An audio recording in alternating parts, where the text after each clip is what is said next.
Hola a todos de nuevo, bienvenidos. Hoy vamos a trabajar lo que llamamos la liquidación de nómina, en nómina y prestaciones sociales, y aquí tenemos un ejemplo práctico pequeño como para que al menos identifiquemos cómo liquidamos una nómina. Hay que tener presente que una nómina tiene tres partes que son lo devengado, todo lo que tiene que ver con el salario, que son el salario básico, las comisiones, las horas extras, el auxilio de transporte si lo requiere. Entonces ese es el salario de la persona, es todo lo devengado. La segunda parte serían las deducciones que hay que hacerle al empleado, y la tercera serían las apropiaciones y los parafiscales que tienen que ver con el empleador. Vamos a realizar este ejemplo sencillito para que todos lo identifiquemos con los porcentajes. Entonces tenemos un ejemplo donde una persona gana un salario básico de 1.200.000, tiene comisiones, tiene unas horas extras, tiene el auxilio de transporte por derecho. Hay que recordar que el auxilio de transporte es para aquellas personas que devengan máximo hasta un salario mínimo legal y vigente, si no, no lo requiere.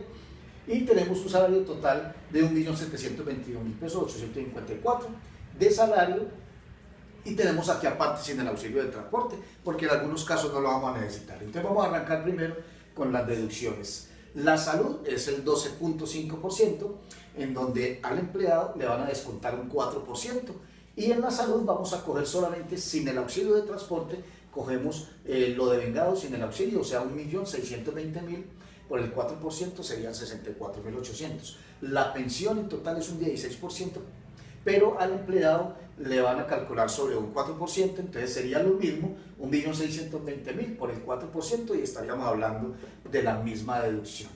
Los aportes que se calcularían en estos momentos, aparte de esto, sí que corren a cargo del empleador, sería la salud, que ya sería el porcentaje que le falta para el 12.5%, serían el 8.5 sobre el salario sin el auxilio, 1.620.000, y nos daría 137.700. La pensión sería exactamente lo mismo, pero la pensión, recordemos que es el 12% mensual, entonces sería 194.400. Los riesgos laborales depende del tipo 1 hasta el 5, el riesgo mínimo para trabajos de oficina sería el 5.22% de riesgos laborales, o sea, el riesgo 1, y sería 1.620.000 por el 5.22%, estaríamos hablando de 6.577 pesos. Vamos para las prestaciones sociales. Las prestaciones sociales tenemos que tener unos conceptos que ya manejamos cuando estuvimos calculando las prestaciones, pero aquí estamos hablando ya de los porcentajes para la liquidación de la nómina. La prima se tomaría el salario completo con el auxilio de transporte, por lo tanto serían 1.722.854 por el 8.33%, y nos daría un determinado valor. Las cesantías estaríamos hablando exactamente del mismo porcentaje, 8.33%.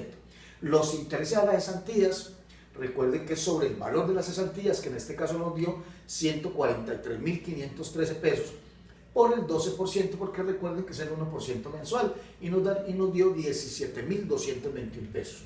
Las vacaciones tenemos que tener presente que nunca en las vacaciones se van a tomar el auxilio de transporte. Por ende vamos a tomar las vacaciones por 1.620.000 por el 4.16%, que sería la mitad de la prima y las cesantías, que son el 8.33%. Recuerden que este valor sería por 30 días y las vacaciones son 15 días, por lo tanto es la mitad, 4.16%, casi 4.17%, y nos daría 67.392 pesos. Y la última parte serían los aportes para fiscales, que también tenemos que tener presente si el empleado sí lo requiere o no, y tendríamos que ir al artículo 115.1 de la legislación tributaria, que habla sobre los parafiscales, quienes tienen derecho y quienes no. En el caso de que lo tenga, entonces la caja de compensación sería sobre el valor sin el auxilio, 1.620.000 por el 4%, el SENA sería el 2%, o sea que el mismo valor, y el Instituto Colombiano de Bienestar Familiar sería el mismo valor, 1.620.000 por el 3%. Lo neto a pagar en este caso, que es una liquidación de una sola persona, estaríamos hablando del salario que acumuló en 1.722.854, y le vamos a restar las deducciones de pensión y de salud, que en este caso serían 64.800 y 64.800, lo que daría un neto a pagar, en este caso hipotético, de 1.593.254 pesos. Esto lo haría un empresario igual con su planilla de nómina para cada uno de los empleados con su nombrecito y sacaría un total de las prestaciones, de los parafiscales, de las deducciones y el valor a pagar total de una nómina. Igual que este ejemplo que es uno solo, ya el empleador lo haría por todo el número de empleados que tenga. Es cuestión de tener presentes los porcentajes, las deducciones que se le hacen al empleado y tener en cuenta los parafiscales si lo requiere o no. Este es un ejemplo básico que espero que les sirva para poder seguir proyectándonos en la parte de liquidación de una nómina, sobre todo en el módulo de nómina y prestaciones sociales. Muchas gracias y nos vemos en otra oportunidad.